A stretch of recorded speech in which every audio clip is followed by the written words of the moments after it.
Hello, I'm Dr. Julie Muche, and I'm the Lovelace UNM Rehabilitation Hospital Pain Clinic Medical Director. My colleagues and myself are interventional pain physicians. In our clinic, we offer an interventional pain procedure called an epidural steroid injection.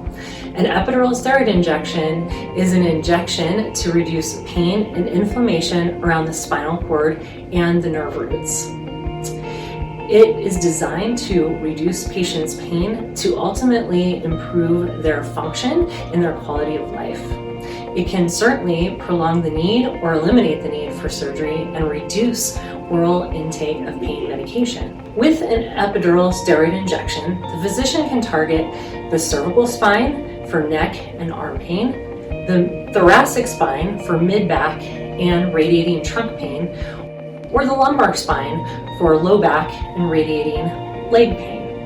This can be associated with disc bulges, disc herniations, or stenosis, which is narrowing of the canal. This in turn can cause inflammation around the spinal cord and nerve roots, and this is what the epidural injection targets. There are 3 different approaches to an epidural steroid injection. The first approach may be an intralaminar approach, which uses a needle going into the epidural space straight into the canal.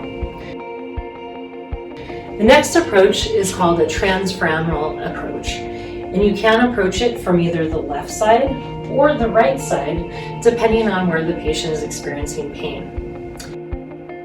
The final approach is the caudal epidural steroid injection.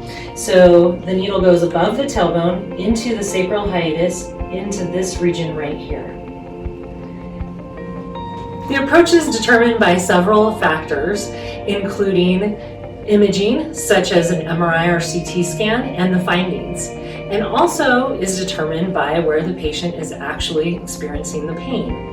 For example, if the patient is having pain in this distribution, that would equate to the right S1 nerve root. So perhaps a right S1 transfemoral epidural approach would be optimal. The epidural steroid injection is done under fluoroscopic guidance or X-ray guidance. The patient is prepped and draped in sterile fashion on the table in a prone position on their stomach. Then the patient is numbed with local anesthetic, and the needle starts to approach using the X-ray guidance.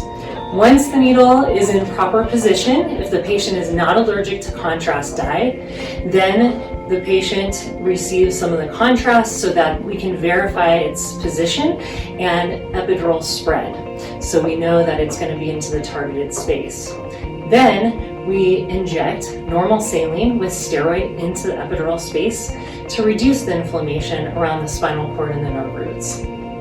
This hopefully will take effect within a 2-week time frame and last for approximately 3 months. If the patient's pain returns, the patient is welcome to return back to our clinic for a repeat epidural steroid injection.